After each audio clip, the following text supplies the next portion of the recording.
ओम नमः सिद्धिभ्यः।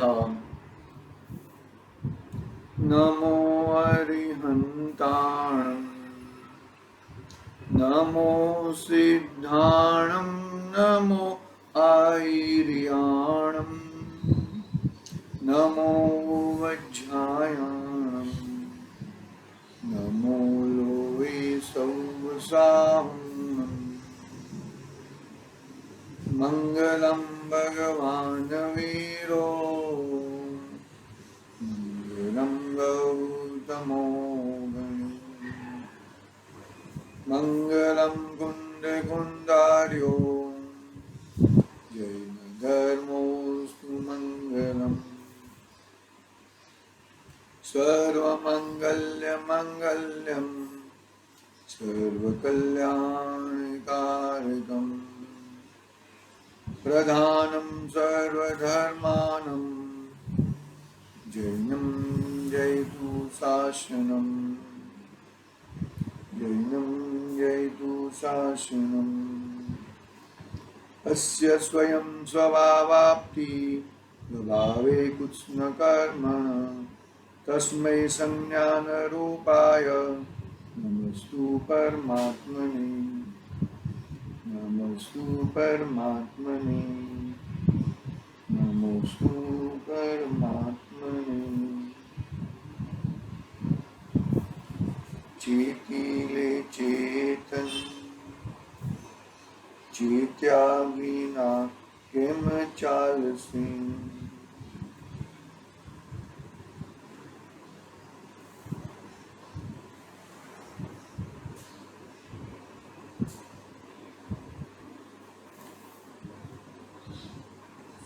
इष्टोपदेश महान समर्थाचार्य यदि पूज्यपाद स्वामी का एक महान ग्रंथ अपने सामने विराजमान है। अपनी बात 43 नंबर की गाथा पे पूरी हुई थी। 44 नंबर की गाथा पे हम बात करेंगे। चल नहीं रहा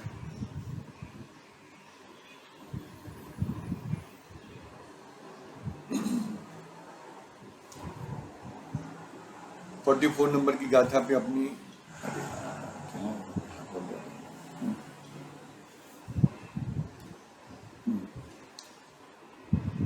गाथा पे प्रारंभ करनी है। अपना स्वाध्याय 44 पे अब चलेगा लगातार। 41 नंबर की गाथा, 42 और 43 नंबर की गाथा में, 40 नंबर की गाथा में भी वही आए ना कि निर्जन में बसते हैं। निर्जन यानी कि वहां जहां पर अपना उपयोग को बर्बाद करे, ऐसी जगह पे वो बसते नहीं हैं। फिर बोलते हैं फिर भी कुछ नहीं बोलते, चलते हैं फिर भी हम नहीं चल रहे हैं, देखते हैं फिर भी हम नहीं देखते हैं। ऐसे 41 नंबर की बहुत गंभीर गाथा आई। फिर 42 नंबर की गाथा में यह आया कि मैं, ये शरीर मेरे साथ है, ये शरीर वो मैं हूँ, शरीर में हूँ वो तो नहीं, लेकिन मैं शरीर के साथ हूँ ऐसा नहीं है। शरीर की तरह कुछ मतलब इतना विज्ञान वर्तता है, अपने शरीर को भी नहीं जानते। उपल खाज खुजावते, मतलब ऐसे ऐसे हो जाते हैं कि जैसे कि पत्थर की शिला खड़ी हो, पित्तर की शिला खड़ी हो, या पद्मासन में पत्थर की शिला बैठी हो। इतना मतलब इतना निश्चल हो जाते हैं, चल मतलब चलायमान नहीं होते, इतना ऐसा, इतनी जबरदस्त अपने अंदर में जम जाने वाली बात है। कितनी ताकत के साथ अंदर विराजमान हो जाते होंगे, समझना बात को।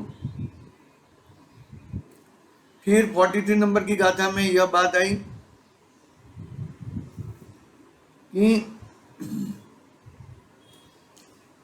वो अपने आत्मा में ही बसते हैं और अपने आत्मा में ही प्रीत करते हैं। बाहर में खड़े हैं कि फिर भी बाहर में तन्मयता नहीं है। तन्मयता अपने आत्म स्वभाव में ही है। प्राप्त पर्याय में तन्मयता है ना, हम लोग को तो प्राप्त पर्याय में तन्मयता। अभी कोरोना है तो कोरोना के समय में, महामारी के समय में, पेंडेमिक समय में उसके मय हो जाते हम। अरे क्या हो गया, क्या होएगा, कैसा होएगा। देखो सब चीज निश्चित है, सभी का जो है वो निश्चित है, इसमें कोई फेरफार कुछ होने वाला नहीं है। जो भी होएगा वो जैसा होना है वैसा ही होएगा, इसमें कोई अंतर नहीं है।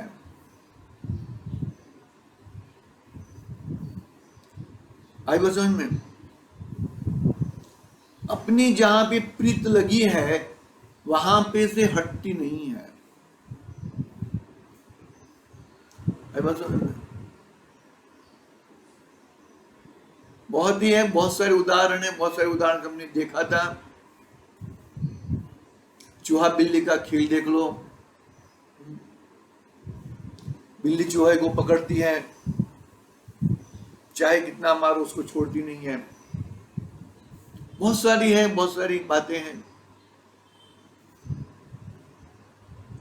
कितनी वो चिपकली है, वो कितनी नजर से खुराक के ऊपर चिपक जाती है। वो सब बातें ठीक है, अपने को लगता होगा कि ऐसी बातें नहीं, वो बातें जितना वो इतना कंसंट्रेशन अपने आत्मा पे करना है। कुछ भी हो जाए बाहर, अरे मुनि धन्य मुनि राजों को देखो, बाहर में कितना भी कुछ भी होने दो, लेकिन वो अपनी चीज में ही लगे रहते हैं। समाधि मरण भाषा है ना, वो एक एक पढ़ना, एक मुनिराजों की बातें कही हैं, कैसे कैसे धन्य मुनिराज रहते हैं। ठीक है, हम आगे बढ़ेंगे। आज थोड़ा रिवीजन किया 41, 42 और 43 नंबर की गाथा का। आज हम अभी 44 नंबर की गाथा प्रारंभ करेंगे। 44 नंबर की गाथा में भी वेद विज्ञान की बात है और कुछ बात नहीं है। वेद विज्ञान समय सार की 131 नंबर की गाथा है ना, उसको याद कर लो। जितने भी सिद्ध हुए हैं वो वेद विज्ञान के माध्यम से हुए हैं, और जितने यहाँ पर बद्धे हुए दिख रहे हैं वो एकमात्र वेद विज्ञान के अभाव के मात्र में है। तू तुम मैं करना है हमें। तू में पूरा धाम और मैं में राम।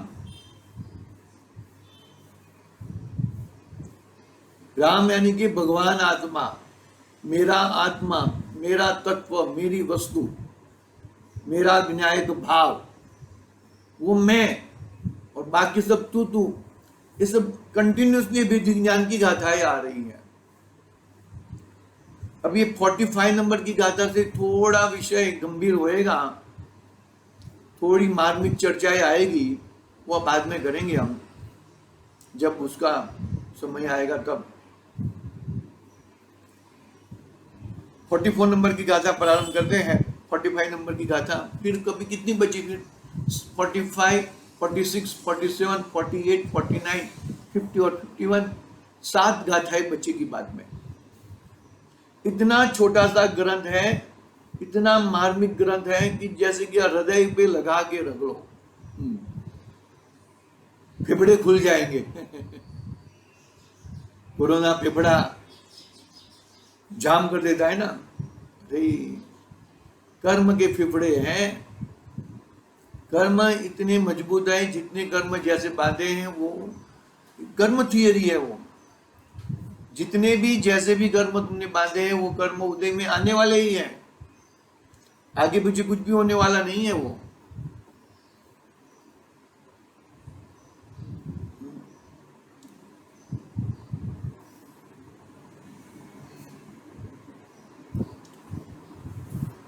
देखो, अगच्छंस्त द्विशेषाणां मनविघ्नश्च जायते अज्ञाततद्विशेषस्तु बध्येते न विमुच्यते। 84 तुम्हें क्या चाहिए? आज सुबह में विचार आया, सही में तुम्हें क्या चाहिए? तुम्हें संसार चाहिए, तुम्हें दुख चाहिए, कि क्या चाहिए तुम्हें?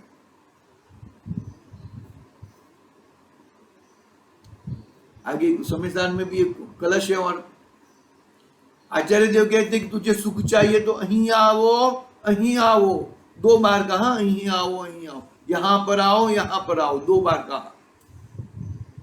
यही अच्छा है, यही अच्छा है। वो दुकानदार बोलता है ना, इधर आओ माल लेने के लिए, वो तो लोभार्थी है। वो बेचते देते हैं, ये अच्छी है, बहुत अच्छी, हम किसके ऊपर भरोसा कर देते हैं ना। मैंने भी, आम का सीजन है, वो थे एक, उसने बोल दिया कि नहीं बहुत बढ़िया है, विश्वास कर दिया, ले लिया घर पे आके। तो कहने का भावार्थ, तुम बाहर से सुख की वांछा चाहते हो, वहां पर तुम ठोकर ही खाते हो, पछताते ही हो, तुम मुंडे जाते हो, 84 लाख योनि में भटकते रहते हो, अनादि काल से दुख दुख और दुख ही सेवन कर रहे हो, और कुछ नहीं कर रहे हो। अगच्छंस्त द्विशेषाणां मनविघ्नश्च जायते अज्ञाततद्विशेषस्तु बध्येते न विमुच्यते। वस्तु विशेष विकल्प को नहीं करता मतिमान, स्वात्मनिष्ठता से छूटे नहीं बद्धता गुणवान, नहीं बद्धता गुणवान। जो गुणों से, जिसने अपनी द्रव्य, अपने गुण और अपनी पर्याय, अपने परिणमन को बरोबर देखा है, उसको मालूम पड़ जाता है। जवेरी को मालूम पड़ जाता है कि इसमें सोना कितना है, बरोबर ना। ऐसे गुणवान पुरुषों को 6 द्रव्य को जानते हैं, उनके गुणों को जानते हैं और उनके परिणमन को जानते हैं, और मुख्यतः मैं कौन सा द्रव्य हूं, मेरा गुण क्या है, उसका बरोबर ख्याल रखते हैं। औरों का परिणमन को अपना परिणमन नहीं मानते। दुख होने का चांस नहीं है ना भैया। दुख क्यों होता है? वो द्रव्य में जो परिणमन हुआ है वो उसकी योग्यता के अनुसार हुआ है, वो परिणमन मेरा नहीं है भैया। मैं चेतन द्रव्य हूं, अचेतन द्रव्य का परिणमन मेरा परिणमन कैसे हो सकता है?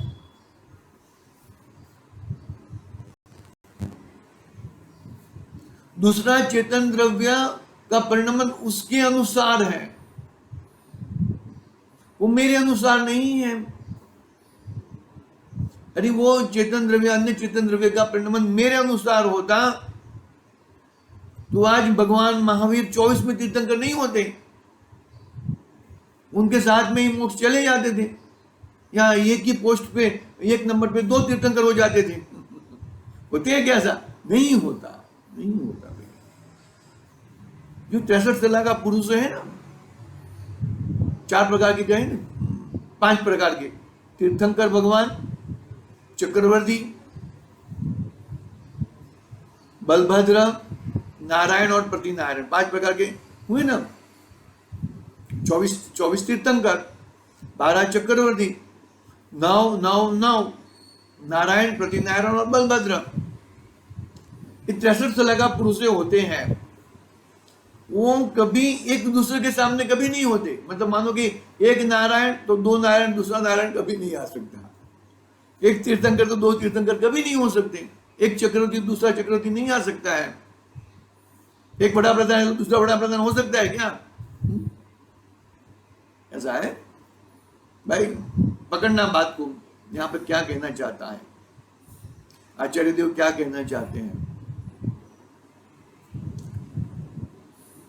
तो वो नहीं होता ना, तो वो चेतन चेतन का भी कार्य कर सकता नहीं है, तो चेतन अचेतन का कार्य कैसे कर सकता है? ये आंख, जमणी आंख दाई आंख को काम नहीं कर सकती, डाबी आंख जमणी आंख का काम नहीं कर सकती है, तो फिर कैसे हो सकता है? पुद्गल द्रव्य का कार्य कर सकता नहीं है, तो मैं चेतन द्रव्य पुद्गल द्रव्य का कार्य कैसे कर सकता हूं भैया? ऐसे गुणवान, ऐसे मतिवान, ऐसे गुणवान ज्ञानियों को मालूम पड़ गया है भैया ये मेरा परिणाम नहीं है, यहां पर मुझे राचना नहीं है। देखो क्या कहते हैं, वस्तु विशेष विकल्प को नहीं करता मतिमान, स्वात्मनिष्ठता से छूटे नहीं बद्धता गुणवान, नहीं बद्धता गुणवान। देखो क्या कहते हैं, मैं गाथा पढ़ रहा हूं अनिवार्य। नहीं जाता अन्यत्र प्रवृत्ति नहीं करता योगी। नहीं जाता यानी कि क्या कहा? अन्यत्र नहीं जाता का मतलब क्या कहा ब्रैकेट में? अन्यत्र प्रवृत्ति नहीं करता योगी। योगी है वो और किधर प्रवृत्ति नहीं करता। मुनिराज की अवस्था देखो भैया, ज्ञानियों की अवस्था है देखो।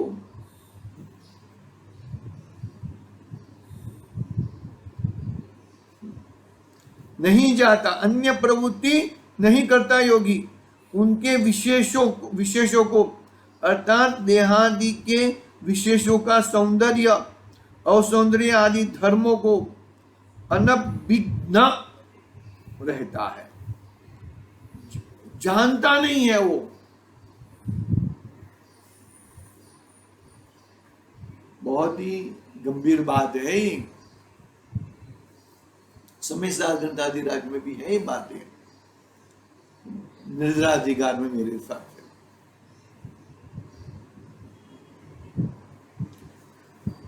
देहादि के विशेषों का सौंदर्य असौंदर्य आदि धर्मों को, अरे देह की पड़ी मतलब जो परिणमन हो रहा है, जो द्रव्य का जो परिणमन हो रहा है वो द्रव्य के अनुसार है, वो द्रव्य के अनुसार उसका परिणमन है। वो परिणमन मैं नहीं कर सकता हूं, और वो परिणमन वो उसका परिणमन मेरा, उसके कारण मेरा परिणमन चेंज नहीं हो सकता। देखो उद्गल द्रव्य में तो राग नहीं पाया जाता, राग तेरे में पाया जाता है। तू राग करता है, वो बोलता नहीं कि तू मेरे पर राग कर या द्वेष कर। राग द्वेष कषाय आदि करना तेरा उल्टा परिणाम है, तेरी उल्टी मान्यता है, तेरे उल्टा कारण है। वो कहता नहीं है, सामने वाली चीज कहती नहीं है कि तू ये कर, तू ये कर, तू ये कर, तो तू स्वयं ये करता है। अनभिज्ञ रहता है, उससे अनजान रहता है, उससे जानता हुआ नहीं रहता। और सौंदर्य असौंदर्य आदि विशेषों का अनजान होने से वह बद्धता नहीं है, अपितु विमुक्त होता है।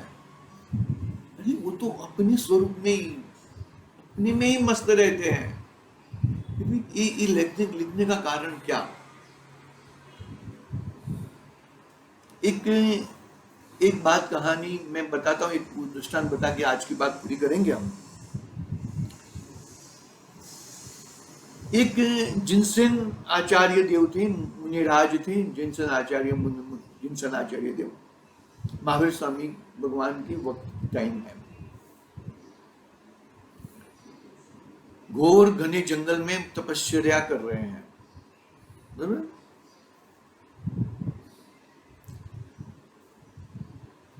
वहां से सौधर्म इंद्र का विमान ऊपर से गुजरता है तो रुक जाता है ना, तो वो वहां पे नमस्तु करके उनको वंदना करके फिर आगे विमान जाता है। विमान गया, सौधर्म इंद्र बैठे और सौधर्म इंद्र स्वामी ने भगवान को प्रश्न किए। तो जवाब आया कि अभी जो उनका देहांत हो जाए तो निश्चित से नरक में जाएंगे, फिर 5 मिनट के बाद अभी जो देहांत हो जाए तो निश्चय से स्वर्ग में जाएंगे, और वो 5 मिनट के बाद ढोल नगारा बजने चालू हो गए, तो केवल ज्ञान की प्राप्ति हो गई और सिद्ध हो गए। क्यों ऐसा? इसके कारण पहले 5 मिनट में ऐसा बताया कि उसके गांव वाले वहां जा रहे थे, वो सब बातें बताया कि वो राजा, ये मुनिराज हो गए, वो राजा हैं जो उनके गर्भ के ऊपर, उनकी महारानी के गर्भ के ऊपर तिलक करके चल गए थे और उसको राजा बना दिया था। तो वो प्रधान ने सब गड़बड़ कर दिया, तो उनको क्रूर परिणाम आया कि मुगट से मारना चाहूं, उसको मारूं मैं, ऐसी ताकत रहती है। भूल गए थे कि मैं मुनिराज हूं, मेरे को ये सब शोभा नहीं देता है। फिर ऊपर हाथ लगाया तो मालूम पड़ा, अरे मैं तो धन्य मुनिराज हूं, मुगट मुगट नहीं है, मैं तो मुनिराज हूं। शुभ परिणाम आ गए और फिर उसको छोड़ के फिर लग गए अंदर, और देखो केवल ज्ञान की प्राप्ति करके बैठ गए। इसके लिए मतलब क्या आ जाता है ना भाई, आता ही है। जब तक तुम्हारा कल्याण पूरा नहीं होता है, जब तक ये सब बातें कर्म की उदय में ये सब आती रहती है। तो क्या कहते हैं यहाँ पर देखो, अन्यत्र नहीं जाता, और किधर जाता नहीं है। देहादि के विशेषों का, सौंदर्य और असौंदर्य आदि धर्मों का, वो सब है, वो सब चीजें हैं, नहीं ऐसा नहीं है। अनभिज्ञ रहता है, यानी कि अनजान रहता है। सौंदर्य और असौंदर्य आदि विशेषों का अनजान होने से वह बद्धता नहीं है, अपितु विमुक्त रहता है, विमुक्त होता है, इससे छुटा रहता है। छूट गए ना, और कल्याण करके मोक्ष में विराजमान हो गए। बात तो समझ में आई कि नहीं? जो 48 मिनट्स का जो रहता है वो हिसाब से ही होता है, ऐसा मतलब ये तो उदाहरण है। श्रेणी चढ़ने लगे ना, 5 मिनट में श्रेणी चढ़ने लगे और फिर ढोल नगारे बजने लगे। कहने का भावार्थ, ये सब परिस्थितियां आती है, नहीं आती ऐसी नहीं है। जैसे तुमने कर्म बांधे हैं वैसे उदय में आने वाले हैं, और वैसे फल तुझे देंगे, वैसे फल देंगे। तो मतलब क्या होएगा कि भाई तुझे बरोबर ध्यान रखना है, अपना ध्यान रखना है, अपना ध्यान रख के अपना कल्याण करना है। आज की बात यहाँ पे पूरी करते हैं। निज निधि निज में बताइया